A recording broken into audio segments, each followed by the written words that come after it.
Bienvenue à toutes et à tous pour ce webinaire sur le recrutement inclusif.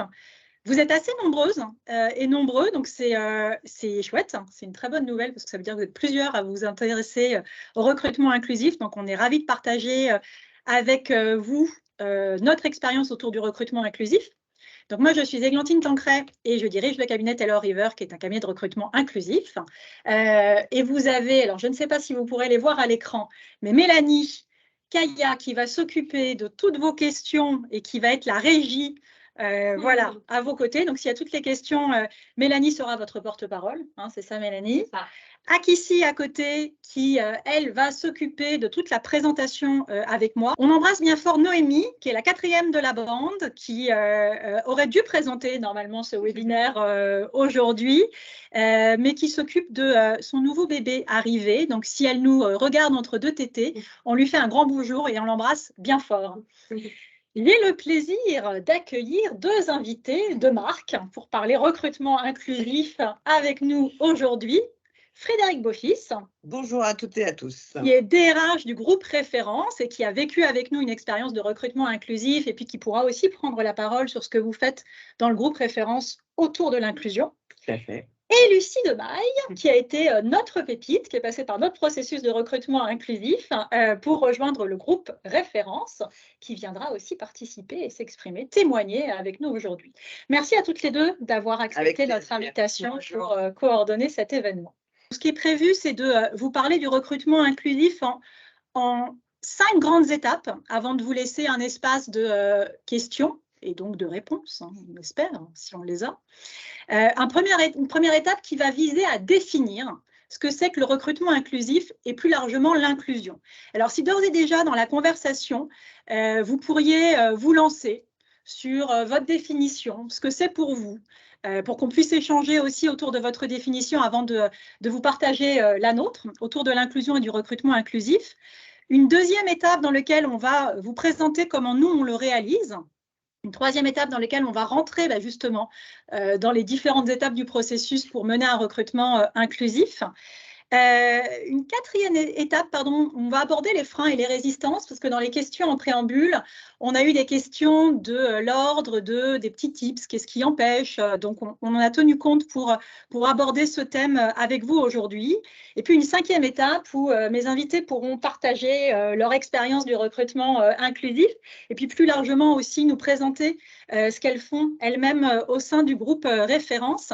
Je vous rappelle que vous pouvez aussi poser des questions dans le chat tout au cours du webinaire qui se veut le plus interactif possible parce qu'on a la chance d'avoir une Magic Team à côté qui peut gérer, alors quand je regarde sur le côté, c'est parce que je regarde la Magic Team qui peut gérer le traitement de vos questions pour qu'on soit au plus proche finalement de vos attentes pour ce webinaire aujourd'hui. On va pouvoir débuter la présentation autour du recrutement inclusif. Est-ce que certaines ou certains d'entre vous se sont lancés dans une définition? Ah non, vous avez de l'appréhension?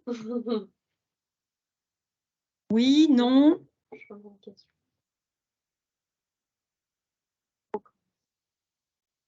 Est-ce que vous pourriez vous lancer sur ce que vous mettez, ou un mot, peut-être si vous n'avez pas envie de vous lancer dans une prose sur ce que c'est que pour vous le recrutement inclusif? Diversité, bah oui, carrément. C'est un des points. Un recrutement ouvert à toutes les singularités, oui. Un recrutement ouvert sur des profils, origine géographique, situation, handicap, oui, bien sûr, profils variés, sans jugement préjugé, oh là là, ça, carrément. Et ceux-là, ils ont la vie dure, hein. On est en train d'en chasser régulièrement tous les jours chez nous. Égalité de traitement des chances, bah oui, bien sûr. Un recrutement centré sur les compétences, oui, c'est vrai. À définir aussi, compétences métiers, compétences interpersonnelles, oui. Recrutement basé sur les compétences, ouais. Dépasser les biais cognitifs, c'est fameux, ouais. À l'aveugle. À l'aveugle. Oui, il est écrit à l'aveugle. Ouais. Alors peut-être qu'on veut parler de CV aveugle ou sans voir la personne, peut-être aussi. Sans doute. Pour un peu comme The Voice, hein, pour ne pas se laisser perturber parce qu'on peut voir être concentré que sur ce qu'on entend, ce qui est dit, le contenu. Laisser sa chance à des profils différents. Ouais. Alors, il s'agit de définir aussi qu'est-ce qu'un profil différent. Mais ouais, bien sûr. Ce que je vous propose, est-ce qu'il y a encore des idées, des remarques? Ce que je vous propose, c'est qu'Akissi se centrer plus sur les compétences transversales que sur les hard skills. Ouais. Alors, on s'est lancé sur la définition du mot inclusion, parce que vous allez voir que rien qu'à travers ce mot, on peut déjà rentrer dans un premier paradoxe. Alors, le mot inclusion, c'est l'état de quelque chose qui est inclus dans un ensemble. Donc, l'inclusion intégrative a une dynamique d'ouverture et c'est le thème qui est le plus souvent retenu. Simplement, il faut voir qu'il faut le différencier à ce qu'on appellerait une inclusion ségrégative. Alors, ça veut dire quoi? Eh bien, en me renseignant pour préparer ce webinaire, je vais partager une information avec vous, c'est que inclusion tire son origine de inclusio en latin, qui veut dire emprisonnement. Donc, vous voyez que déjà, le paradoxe dans le mot inclusion, c'est qu'au même titre qu'il y a une dynamique d'ouverture, eh bien, ça intègre aussi une dynamique d'enfermement. Et c'est vrai que l'inclusion ségrégative a consisté à faire des sous-groupes pour justement aller explorer des groupes sous-représentés et ou des minorités pour pouvoir ensuite les intégrer dans un tout. Donc déjà, il y a une espèce de clivage ou un paradoxe rien que dans le mot inclusion, c'est que, et vous l'avez vu, vous l'avez dit d'ailleurs vous-même en présentant les choses, les compétences, les différences, mais il s'agit d'inclure les compétences. Nous, au départ, quand on a travaillé sur la raison d'être du cabinet, le premier objectif, il était d'accompagner plus de parité dans les fonctions de direction. Et personnellement, j'ai développé une véritable expertise sur ce sujet de la parité. Mais en se présentant comme sujet d'inclusion, on a eu aussi d'autres demandes. Personnes en situation de handicap, orientation sexuelle, âge, autres sujets sur lesquels on n'avait pas forcément l'expertise. Mais pour autant, on a développé notre curiosité, notre intérêt pour essayer de lever là aussi les biais qui pouvaient se retrouver. Donc, ce qui veut dire que pour qu'on aille lever les biais, il faut bien regarder les choses de manière, on va dire, un peu plus précise, certains types de populations. Donc, il faut d'abord segmenter pour, au final, pouvoir ouvrir. Alors, c'est le principe de tous les paradoxes, de toutes les polarités. Si je les mets de manière, si je peux les étayer de manière circulaire comme ça, c'est que finalement, c'est vrai que d'un côté, on peut avoir une polarité. Je veux dire n'importe quoi, si je suis pour la légalisation du cannabis, contre la légalisation du cannabis. On part d'une polarité. Et donc, on peut très vite tourner dans sa polarité. Je suis contre parce que c'est dangereux, je suis pour parce que c'est cool. Bon, bref, quels que soient les sujets, là, je commence à parler sur un sujet déjà dont je ne suis pas experte. Mais c'est pour expliquer le sujet des polarités. Soit on tourne et on s'oppose, soit on commence à intégrer. Et là, c'est là où on passe de quelque chose en rond, en spirale. J'intègre des informations. Ah oui, mais sur certains sujets, pour certaines maladies et pathologies, ça peut être une façon de le traiter. OK, j'intègre l'information. Et donc, je peux sortir sur quelque chose qui est différent de ma polarité A, qui est pour le cannabis, B, qui est contre le cannabis, à C, qui est l'utilisation du cannabis d'un point de vue thérapeutique. Alors, on pourra toujours avoir un A et B frustrés, celui qui voulait la légalisation totale du cannabis ou celui qui voulait, au contraire, que ça ne sorte sur rien. Et ça restera toujours frustré. Mais on pourra dire que d'un point de vue intégration, on aura quand même créé quelque chose de nouveau qui va nous permettre d'avancer, soit pour revenir sur quelque chose du départ, soit au contraire pour avancer un peu plus. Bref. Si je voulais passer un peu de temps à définir le mot inclusion, c'est que on organise régulièrement des petits déjeuners sur des sujets d'inclusion et qu'on a souvent ce thème qui arrive. Comment on inclut toutes les diversités tout en évitant de les polariser ou de les segmenter. Est-ce que vous avez déjà, mes invités en premier lieu, et vous, les participantes et les participants, des remarques sur cette définition, avant d'en parler plus en détail?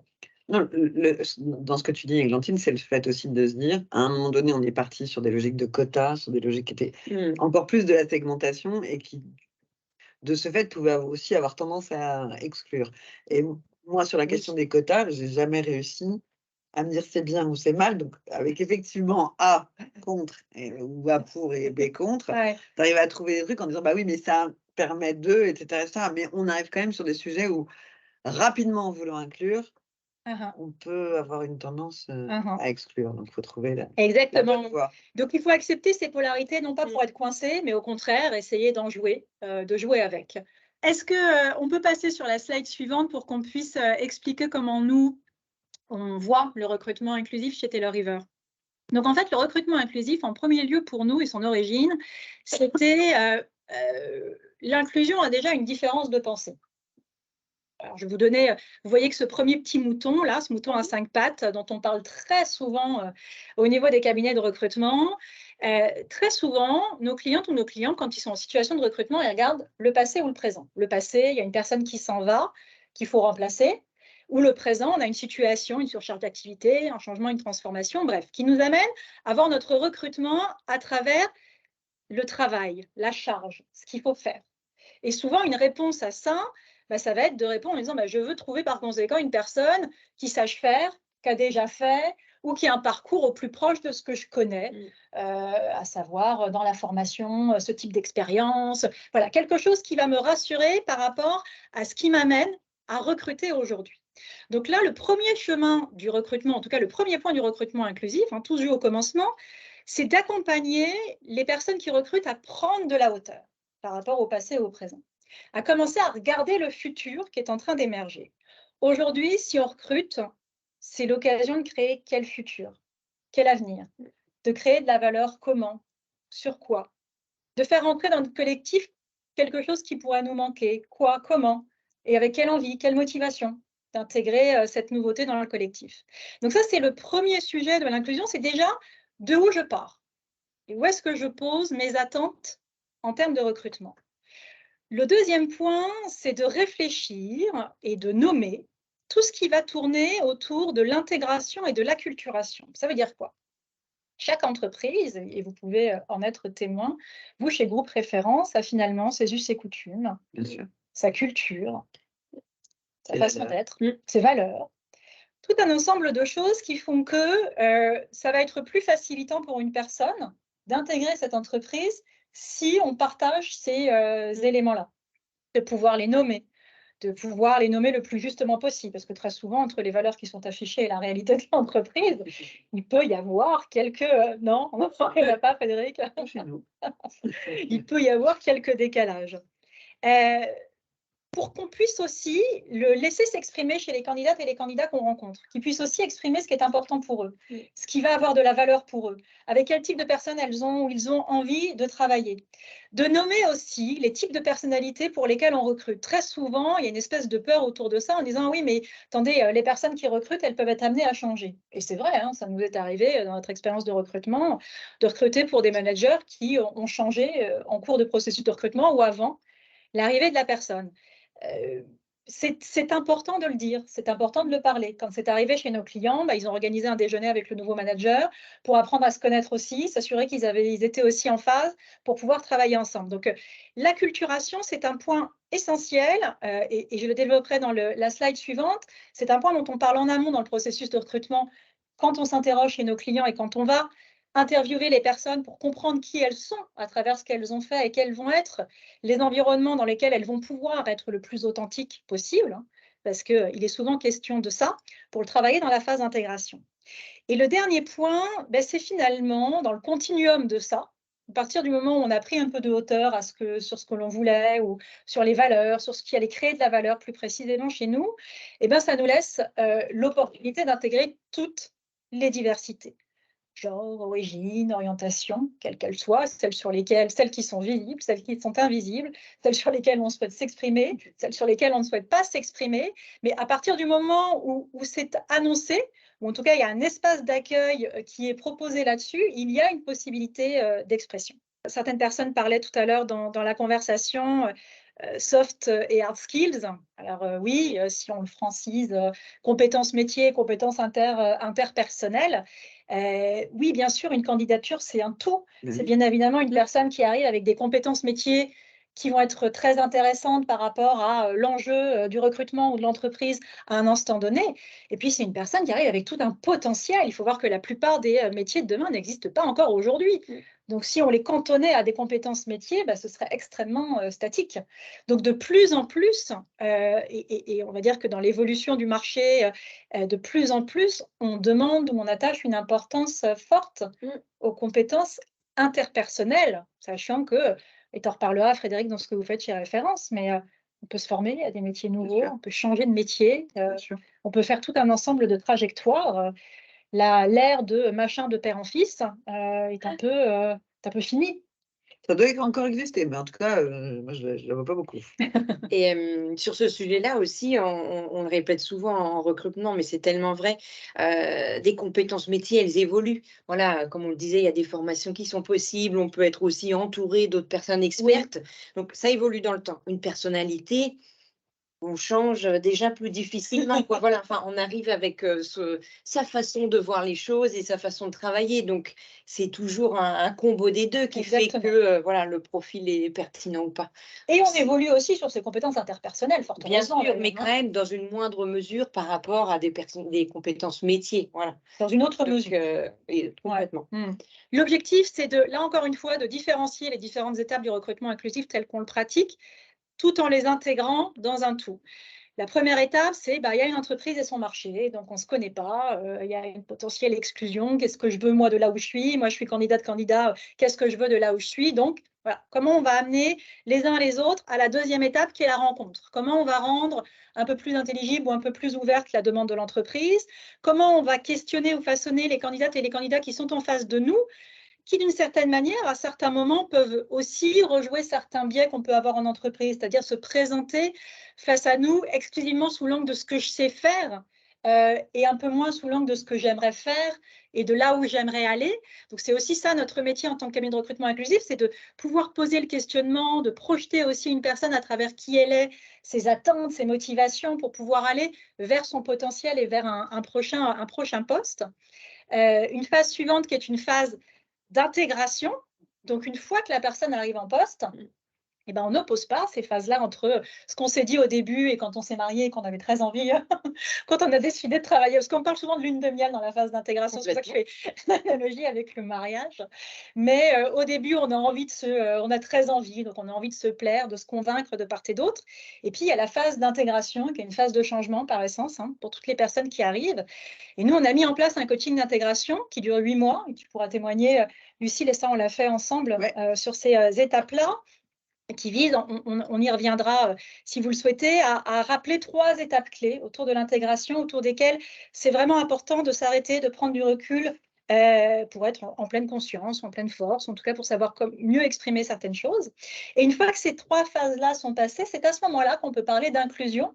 Et donc, ce n'est pas une intégration ou une suradaptation de l'un à l'autre, c'est comme ce que je vous ai dit, A et B qui font C. C'est quelque chose d'un peu différent encore au sein de l'équipe. C'est une greffe qui prend, c'est C'est un ouvert. On a une question pertinente. Oui. Question pertinente. Vas-y, juge là. Sadas qui dit comment faites-vous pour que vos clients recrutent des personnes qui ne correspondent pas au profil type qu'ils ont l'habitude de recruter? Ce n'est pas toujours évident. Si on est entre nous, on va le faire sans langue de bois. Ça dépendra. Il y a des personnes sur lesquelles, alors ce n'était pas le cas chez vous, mais peut-être que vous pourriez aussi parler de votre expérience, vous, en tant que recruteuse interne, parce qu'en interne aussi, vous devez recruter parfois pour des managers. Est-ce que vous voulez vous exprimer là-dessus? Comment on fait dans ces cas-là? Il y a un moment donné où il faut se lancer. Alors, je sais que voilà, c'est pas forcément très factuel, mais au départ, quand un manager a l'habitude de recruter un peu des profils similaires, voilà, et qu'il a du mal à sortir de sa zone de confort, il y a un moment donné où c'est par l'influence, la discussion, il faut essayer de le convaincre.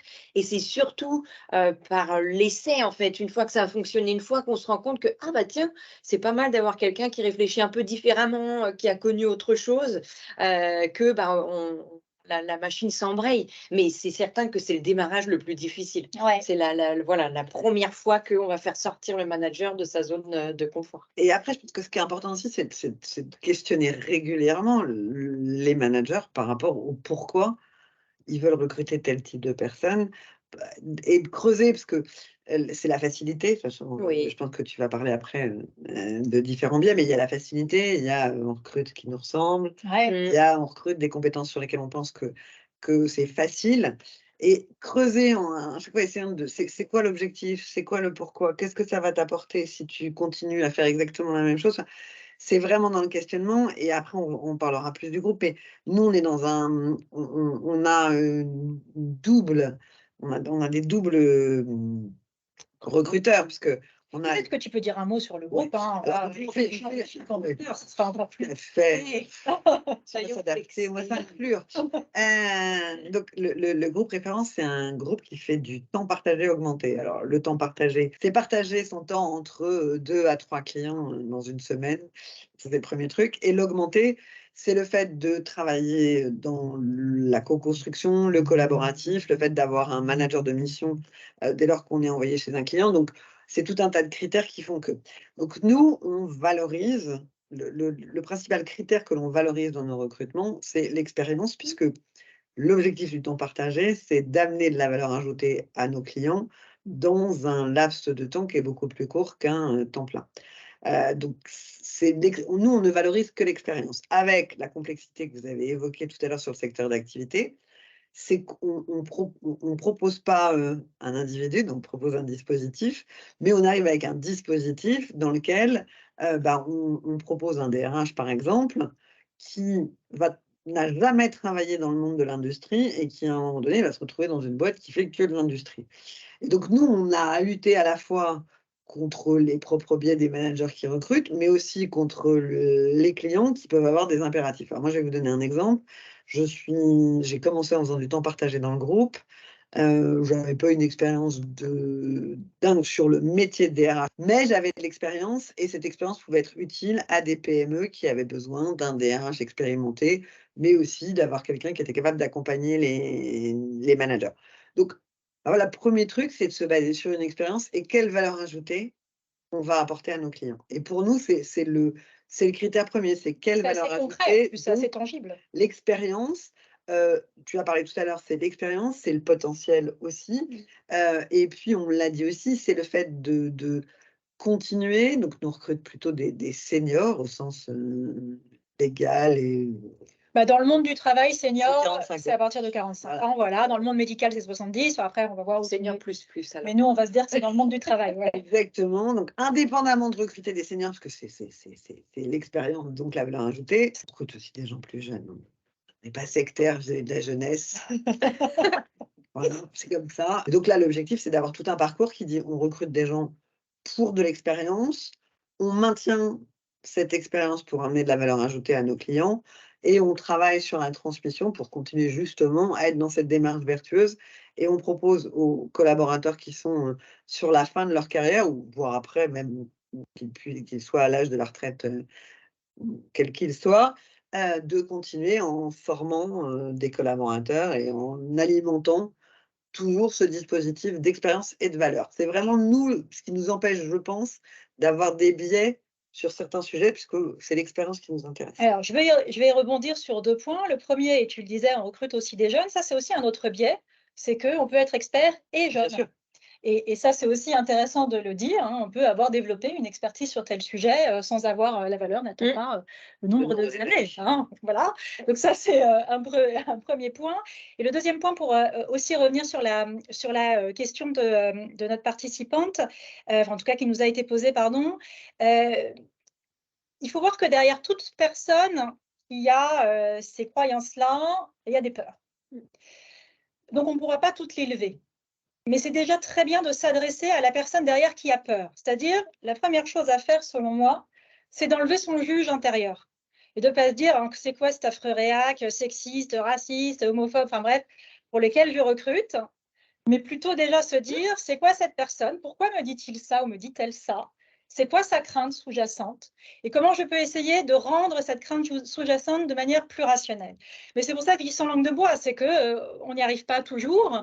Il y a des choses qui sont profondément ancrées. Il y en a qui sont prêts à faire l'essai. Et quand c'est transformé, c'est génial parce que là, pour le coup, ça devient même des ambassadeurs après de cela. Mais c'est vrai que ça demande du doigté, ça demande de l'écoute, ça demande de l'engagement. Et en même temps, pas trop, parce qu'il ne faut pas non plus tomber dans le militantisme sur ce sujet-là.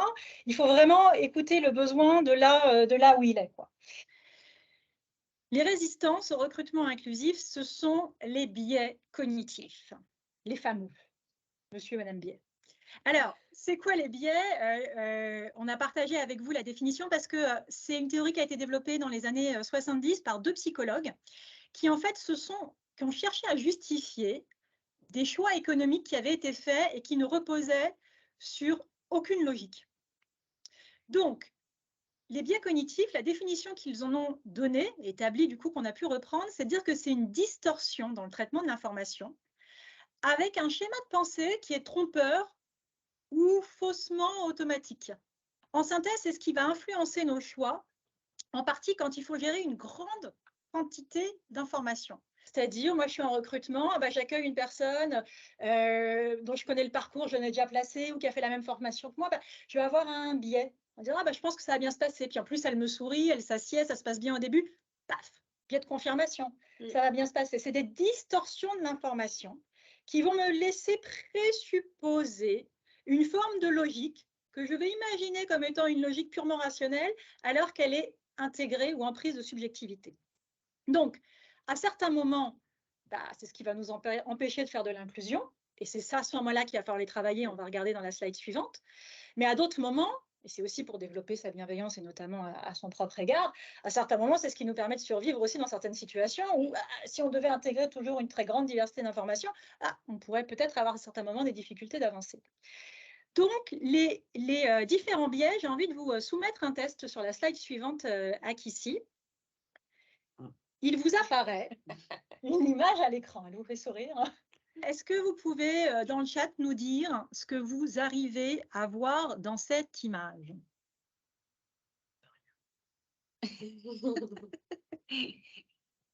Panda. Moi aussi, je vois Panda. Ah, ouais, panda, ouais. Eh bien, effectivement, on peut voir plein de choses. Alors, est-ce que ici, tu peux, avec ta souris, montrer le dalmatien ou le chien qui est apparu pour certains d'entre vous? Voilà. Il y a la tête penchée vers le sol. Voilà, la tête qui boit, là, tu vois, dans le sol du dalmatien. Non, tu l'auras après chez toi, je te le montrerai. Je ne vois pas le dalmatien. Toi, tu as vu un panda. Est-ce que tu peux nous montrer les pandas ou ours qui ont pu être vus par certaines personnes? C'est ça que je vois. Voilà, exactement. Tu l'as eu. Une hyène. En fait, cette imagerie, ça vous permet de voir que nos représentations mentales sont une interprétation de la réalité.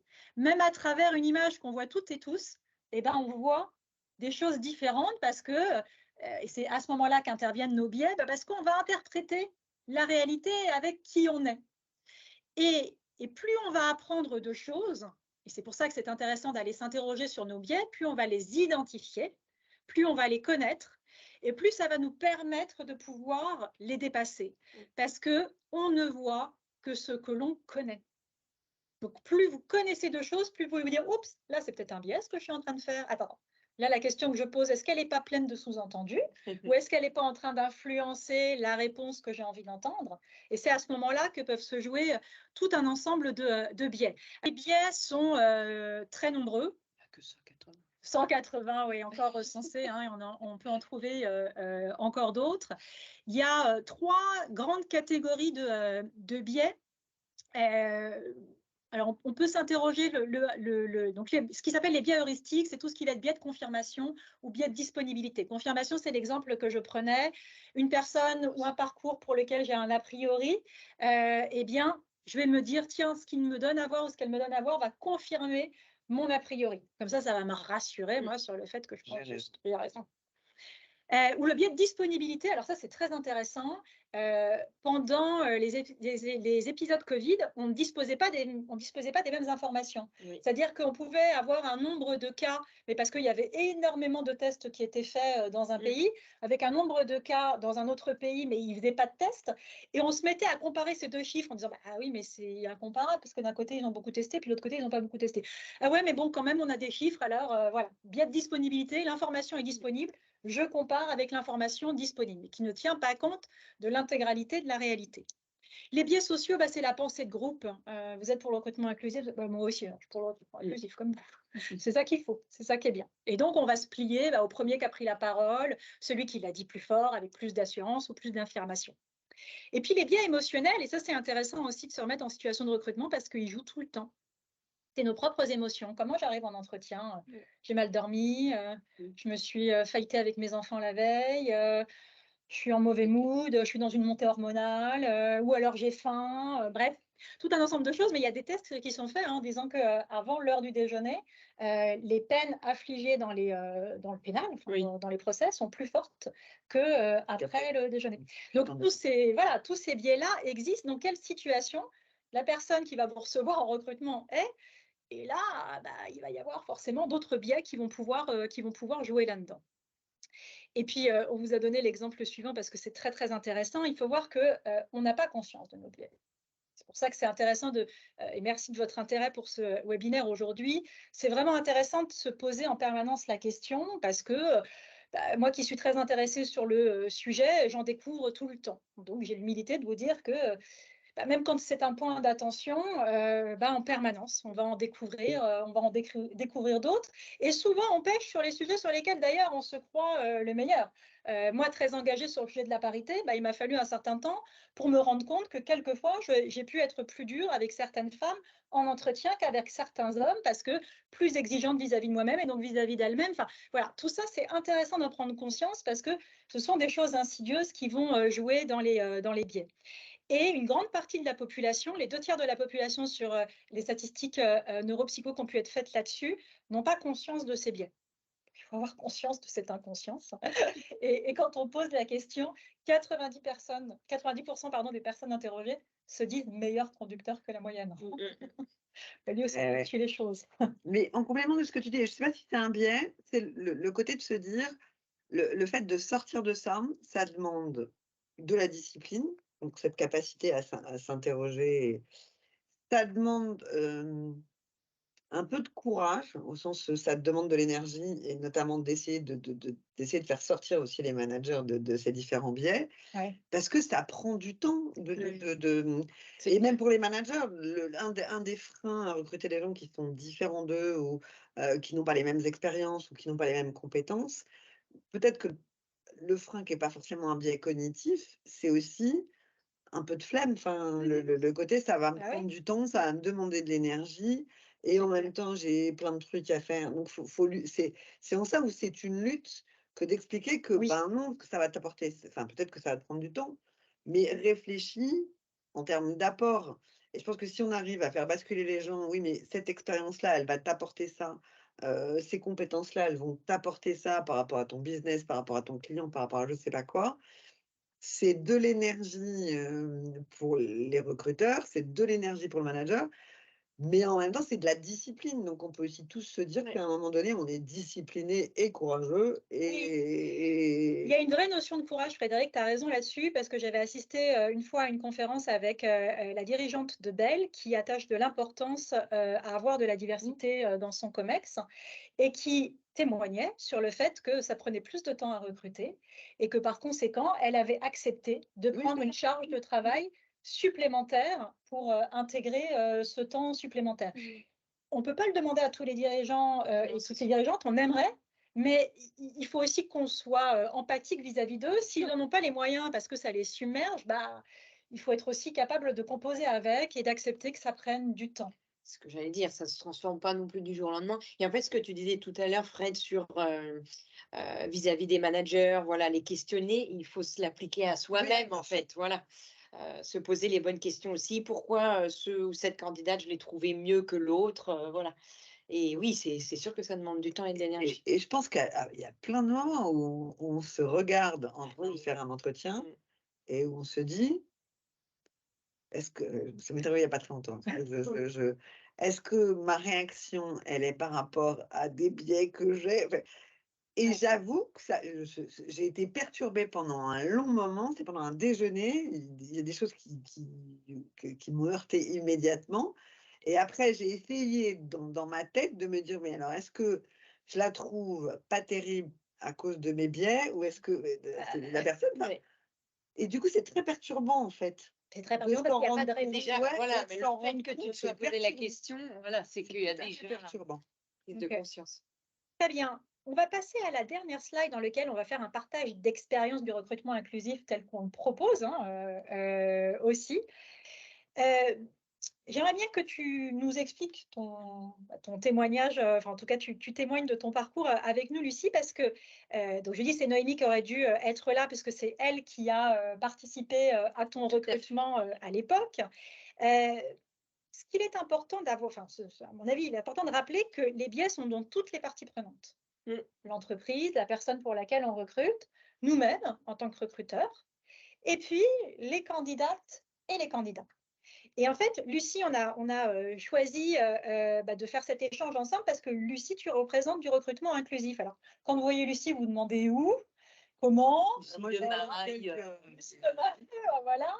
Quelle est l'inclusion? Eh ben, je te laisse t'exprimer. Oui, en fait, j'ai été recrutée en janvier dernier par le groupe Référence, mais mon recrutement monte à finalement bien plus que ça, enfin bien plus que ça, en tout cas 6 mois de plus au minimum, parce que quand j'ai été approchée donc, par le cabinet Taylor River et par Noémie, j'étais enceinte, j'étais à 7-8 mois de grossesse, et pour moi, comme le disait Églantine quand elle parlait de voilà, des freins qu'on peut se mettre chacun, pas que les managers, mais aussi les candidats.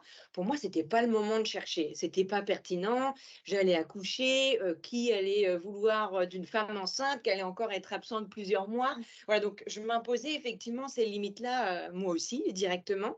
Et puis, une fois que j'ai rencontré Noémie et que ça s'est super bien passé, évidemment, comme toujours avec Taylor River, je me suis dit, bah, l'entreprise, ça va la freiner, forcément. Je suis pas là avant janvier, on est, oui, en mai ou juin, c'est certain, ça n'a pas de sens qu'on aille plus loin. Et puis finalement, en face, ça n'a pas du tout été même un sujet.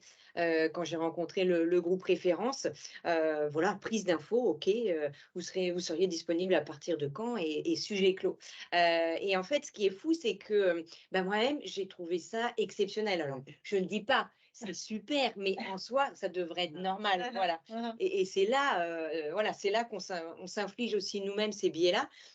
Et un peu moins personnel, mais dans mon activité aussi de recruteuse, je le vois aussi souvent chez les candidats, notamment sur l'âge, puisque comme le disait Frédéric, on recrute des profils seniors, et beaucoup d'emblée me disent, ben voilà, j'ai 58 ans, j'ai 60 ans, et sont par exemple en statut freelance parce qu'ils ont fait le deuil d'un CDI, parce qu'ils n'arrivent plus à être recrutés. Enfin, et c'est fou le nombre de candidats qui nous disent ça spontanément aussi, et qui voilà, se limitent également. Mais parce qu'il y a quelque part, c'est que ça existe, hein, si on se met ces freins-là. Mais voilà, sur mon expérience personnelle, effectivement, je me suis appliqué ça aussi. Et puis finalement, bah, heureusement qu'on a dépassé ça. Heureusement, non? Bah, je peux d'autant mieux en parler que c'est pas moi qui ai pris la chute. C'est ta prédécesseur. Elle ne l'aurait pas pris. Puisque j'étais en temps partagé à ce moment-là, et ce n'est que depuis le mois d'avril que je suis devenue la DRH du groupe. Donc, et là où je trouve que cette démarche inclusive, je pense qu'on ne l'a même pas réfléchi comme ça. Et en l'occurrence, et pourtant on était dans un contexte où ça faisait un moment que l'équipe RH cherchait à recruter. Avant qu'ils nous appellent. Hein, Bien entendu. Ils nous ont appelés, ceci dit, non, c'est vrai, ta prédécesseur nous a appelés en mission impossible. On n'y arrive pas, on va jamais y arriver.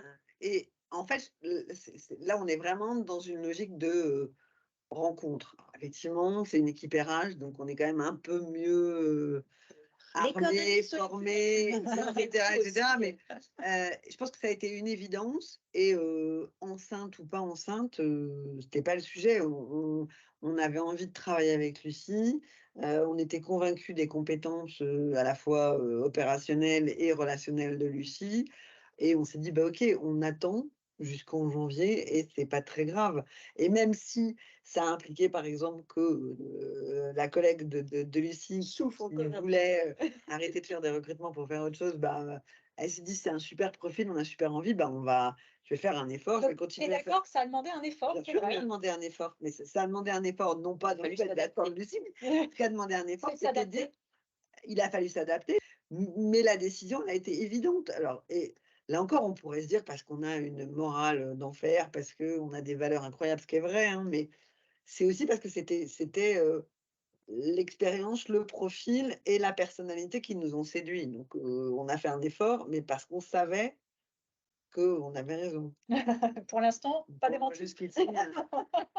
revenir effectivement, on a sans doute dans nos recrutements d'autres biais, mais déjà notre business, c'est ce que je vous disais tout à l'heure, il est sur la valeur ajoutée, il est donc sur l'expérience.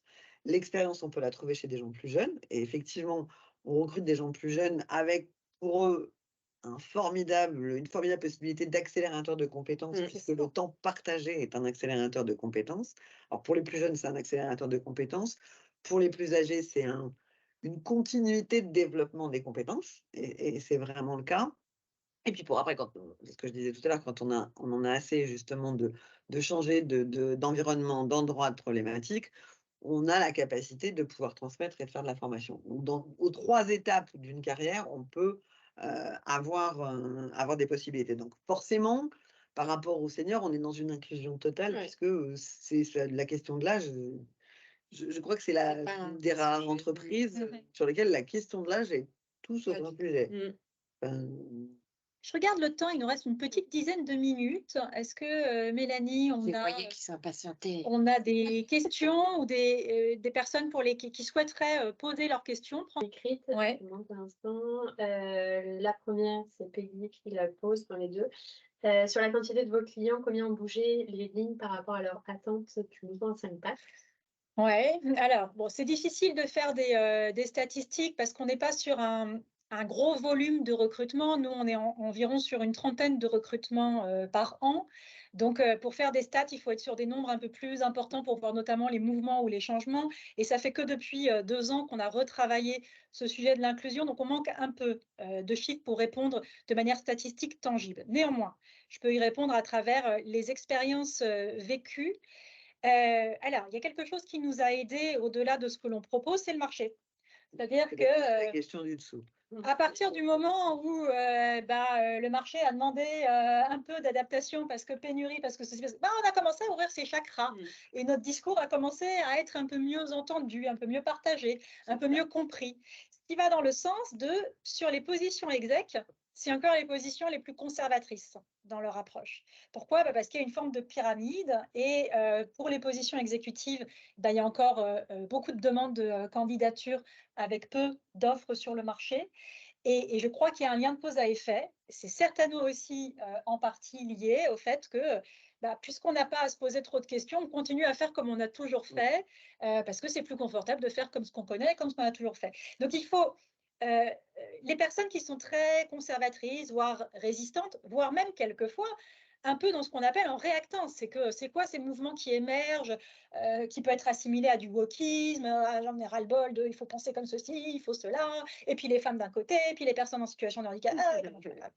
Donc, il peut y avoir un peu de réactance parfois là-dessus qui vont initier un peu plus de conservatisme. Et faut pas guéguer dans ces cas-là. S'il y a une faille, on la prend. Mais il y a aussi l'émergence. Je vous parlais de la dirigeante de Bell, et il y en a d'autres, de dirigeantes et de dirigeants engagés qui regardent le futur, qui se rendent compte que le changement, c'est maintenant, qu'il faut agir aujourd'hui, qu'il faut changer les choses de là où on est, et que c'est un moyen. Il y en a parmi beaucoup d'autres, et que c'est aussi un moyen de contribuer à faire changer les choses, de créer de la diversité, plus de diversité dans son équipe.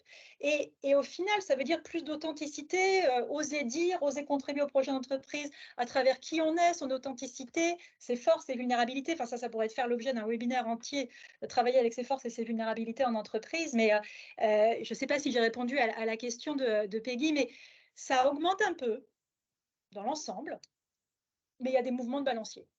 Oui, et peut-être que les jeunes nous poussent aussi un peu vers ça, les jeunes entrants sur le monde du travail. Et les moins jeunes qui nous disent qu'est-ce que je fous sur le marché, qu'est-ce que vous faites pour moi? C'est un peu les deux. Ouais. Et toutes les problématiques autour de la RSE, de les marques employeurs, on voit quand même que c'est des sujets alors, qui peuvent être comme du greenwashing, un truc un peu accessoire, mais il y a quand même une réflexion autour de ça. Et effectivement, il y a un mouvement de balancier et puis ça avance au gré des sujets. Il y a Manon qui pose la question, avez-vous des exemples de bonnes pratiques pour le recrutement inclusif? Oui, alors, comme toutes les choses qui sont complexes, c'est un peu compliqué de vous donner un kit du parfait recrutement inclusif, parce que vous avez vu, il est question quelquefois de faire tomber des peurs, à d'autres moments de se poser soi-même les questions. Donc, la pratique, on va dire, que moi je pourrais recommander, c'est d'oser l'afficher davantage.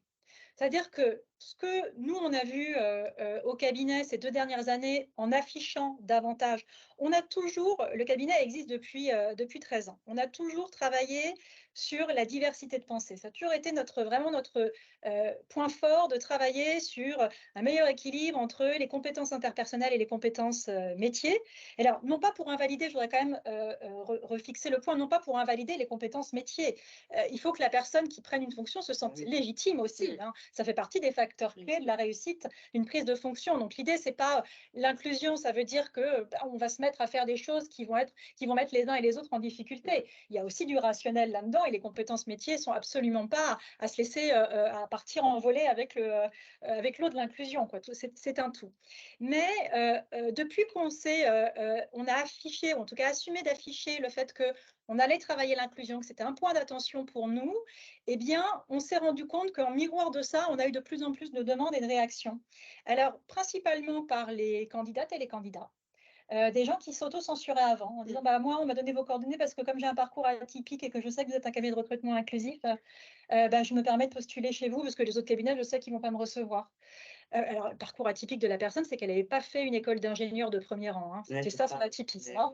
Donc, vous voyez toute la subjectivité qu'il peut y avoir là-dedans et les auto-censures. Ou des personnes ou d'un certain âge, ou d'une certaine origine. Et on a de plus en plus de témoignages qui vont en ce sens. Et puis aussi, on nous amène des questions. Moi, j'ai été interviewée la semaine dernière par une journaliste de Welcome to the Jungle qui se posait la question de la dyslexie dans les processus de recrutement. Elle me disait, vous, comment vous faites en tant que cabinet de recrutement inclusif?